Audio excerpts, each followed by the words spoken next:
Halo Bapak dan Ibu guru hebat, berikut adalah demonstrasi kontekstual modul 1.4 Budaya Positif, penerapan segitiga restitusi. Saya Komang Sintia Neru, CGP Angkatan 9 dari Kota Denpasar. Restitusi merupakan sebuah cara menanamkan disiplin positif pada murid. Restitusi bukan untuk menebus kesalahan, namun belajar dari kesalahan. Adapun bagian dari segitiga restitusi adalah menstabilkan identitas, validasi tindakan yang salah, dan menanyakan keyakinan. Pada bagian menstabilkan identitas dilakukan berdasarkan prinsip membuat kesalahan adalah bagian dari proses pembelajaran serta menggeser identitas gagal ke identitas sukses. Pada bagian validasi tindakan yang salah dilakukan berdasarkan prinsip setiap perilaku berupaya memenuhi suatu kebutuhan tertentu. Guru akan bergeser dari pemikiran stimulus respon menjadi proaktif, sehingga mengenali dan mengakui kebutuhan murid akan memperbaiki hubungan dengan murid. Untuk bagian selanjutnya adalah menanyakan keyakinan. Pada tahap ini, murid akan diberi pertanyaan-pertanyaan bermakna untuk memunculkan motivasi secara intrinsik, sehingga mampu mengaitkan keyakinannya dengan tindakan yang salah. Berikut adalah skenario penyelesaian masalah menggunakan skenario segitiga restitusi. Kasus 1. Ketika sedang memberikan ulangan kepada siswa, saya melihat ada siswa yang sedang menunduk seperti sedang melihat suatu ke bawah. Setelah saya dekati, ternyata siswa tersebut sedang mencari jawaban dalam ponselnya melalui aplikasi Google. Saya memperingatkan siswa tersebut untuk tidak melanjutkan kegiatan yang salah tersebut. Agar suasana kelas tidak gaduh, saya memutuskan untuk berbicara kepada anak tersebut di jam istirahat. Dalam kesepakatan kelas belajar bahasa Indonesia, di awal pembelajaran, kami telah membuat kesepakatan dan meyakini bahwa saat pembelajaran berlangsung, siswa bijak menggunakan ponsel. Sehingga, menggunakan ponsel pada saat menjawab ulangan merupakan kegiatan yang melanggar kesepakatan, karena akan menimbulkan sikap tidak jujur. Oleh karena itu, perlu dilakukan tindakan penyelesaian masalah menggunakan segitiga restitusi. Apa yang sedang kamu lakukan? Kamu tahu tentang ulangan? Oke, supaya suasananya tidak gaduh, nanti setelah pelajaran ibu, ulangan ibu, kamu ke perpustakaan ya.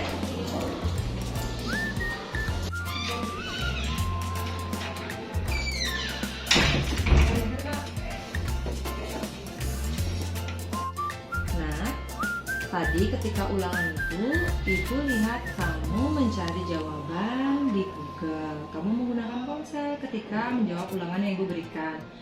Mengapa bisa demikian? Maaf Bu, kemarin saya lupa belajar untuk ulangan hari ini. Kenapa kamu bisa lupa belajar untuk ulangan hari ini?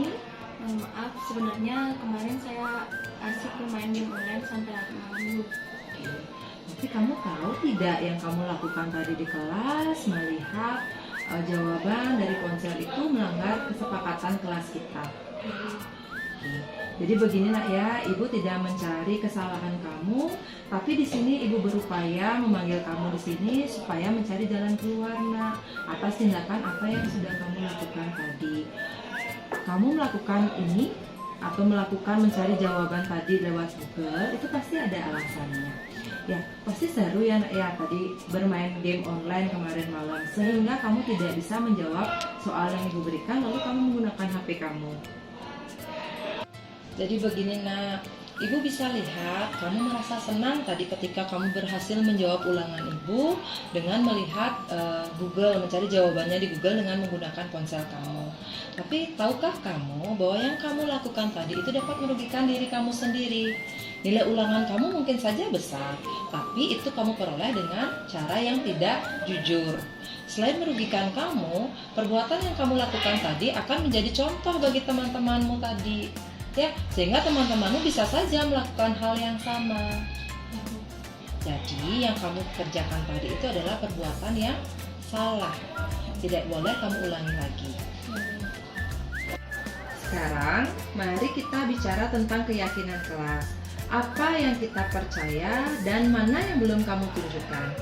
seharusnya kita harus bijak dalam menggunakan tersebut. Iya, betul sekali ya nak ya. Keyakinan kelas kita adalah kita harus bijak menggunakan ponsel. Sekarang kita kembali pada saat kamu menggunakan ponsel tadi. Apakah pada saat itu kamu sudah bijak menggunakan ponselmu? Tidak. Tidak, ya. Jadi kamu menggunakan ponsel bukan pada waktunya.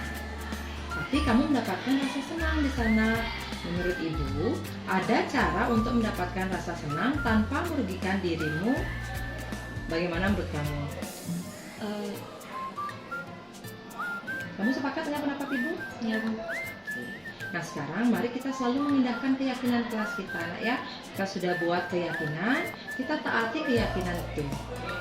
Maaf Bu, saya berjanji akan tidak mengulang kesalahan ini lagi. Saya meminta maaf kepada Bu Cynthia dan kepada seluruh teman-teman kelas saya. Saya tidak akan mengulang kesalahan ini lagi. Mohon maaf, saya minta maaf sekali lagi Bu. Permintaan maafmu ibu terima dengan harapan kamu tidak mengulangi lagi kesalahan kamu. Ya nak ya, sekali lagi itu akan menjadi contoh yang tidak baik untuk teman-temanmu. Itu juga akan merugikan dirimu sendiri karena kamu bersikap tidak jujur. Iya Bu, terima kasih. Hari ini ibu maafkan kesalahanmu. Setelah ini silakan ikuti pelajaran selanjutnya. Jangan diulangi lagi kesalahanmu ya nak. Iya Bu, saya ingin kelas Bu ya. Silakan.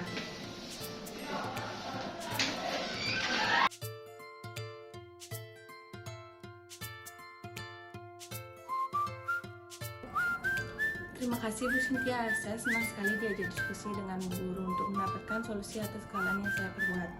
Saya berjanji tidak akan mengulangi kesalahan saya dan melaksanakan kesepakatan kelas berkaitan dengan bijak dalam menggunakan ponsel.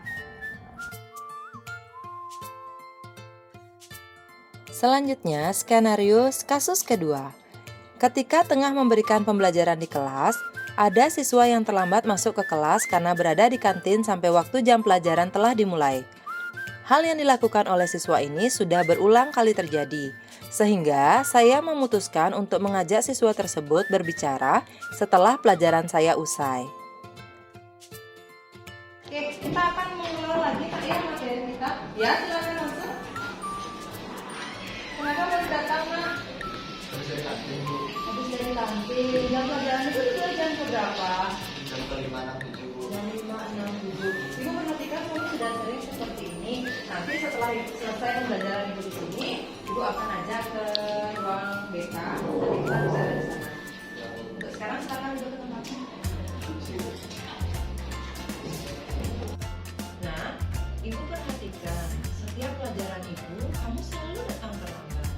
Mengapa bisa demikian? Saya termasuk ngobrol dengan teman kelas saya di kantin. Apakah waktu istirahatmu tidak cukup? Baiklah, di sini ibu tidak mencari kesalahan kamu, tapi ibu berusaha mencari solusi. Nah, kira-kira tindakan apa yang harus ibu lakukan terhadap aktivitas kamu yang setiap ibu mengajar, kamu sudah datang terlambat. Seharusnya ketika jam 5.67 kamu bisa datang tepat waktu. Jadi begini nak, ibu paham kalau kamu asik ngobrol dengan temanmu di kantin sehingga lupa dengan waktu bahwa bayar istirahat sudah selesai, jadi jam pelajaran sudah dimulai. Tapi apakah kamu tahu apa yang kamu lakukan tadi itu bisa merugikan diri kamu? Selain diri kamu, itu juga akan menjadi contoh bagi teman-teman kamu yang lain. Ya, ibu tahu apa yang kamu lakukan tadi pasti ada alasan. Ya, tapi ini adalah perbuatan yang tidak baik ya. Kamu akan lambat mendapatkan materi yang ibu sampaikan di kelas. Nah, sekarang kita bicara tentang keyakinan kelas kita. Apa yang sudah kita sepakati, apa yang sudah kita percaya. Kita kan sudah sepakat nih sama kelas-kelas membuat kesepakatan kelas. Kira-kira yang mana kamu belum lakukan? Harus saling menghargai dan menghormati waktu. Betul sekali. Kamu masih ingat tentang keyakinan kelas kita bahwa kita harus menghargai waktu. Apakah yang kamu lakukan tadi sudah menghargai waktu? Tidak Bu. Iya, kamu datang ke kelas di jam pelajaran itu sudah lewat 1 jam tadi nak. Jadi kamu tidak menghargai waktumu. Selain tidak menghargai waktu, kamu juga tidak menghargai ibu sebagai guru pengajar di kelasnya kamu karena sudah hampir 1 jam ibu mengajar, 1 jam pelajaran tadi ibu mengajar di sana, kamu baru datang. Seperti itu. Ya Bu, saya tidak akan mengulangi perbuatan itu lagi. Jadi begini nak, ketika kamu merasa senang ngobrol sama teman-teman kamu di kantin dengan teman-teman dari kelas lain ya tadi itu, Ya Bu. itu akan merugikan diri kamu sendiri. Nah, bukan cuma kamu yang rugi, kamu juga akan menjadi contoh yang tidak baik untuk teman-teman di kelas ini. Ya Bu, setelah ini kita akan mengulanginya lagi. Saya izin kembali ke kelas Bu. Terima kasih. Ya, sebelum kamu ibu izinkan ke kelas, ibu terima permohonan maaf kamu, tapi jangan diulangi lagi ya nak ya. Ya Bu. Sekali lagi, itu akan menjadi contoh bagi teman-temanmu yang lain. Minggu depan, ketika pembelajaran ibu jam 5.67, ibu harapkan sebelum ibu ada di kelas, kamu sudah ada di kelas. Bisa seperti itu nak? Bisa Bu. Kita indahkan kesepakatan yang sudah kita buat bahwa kita harus menghargai waktu. Oke? Oke. Kalau gitu silakan kembali ke kelas untuk pelajaran selanjutnya. Terima kasih Bu.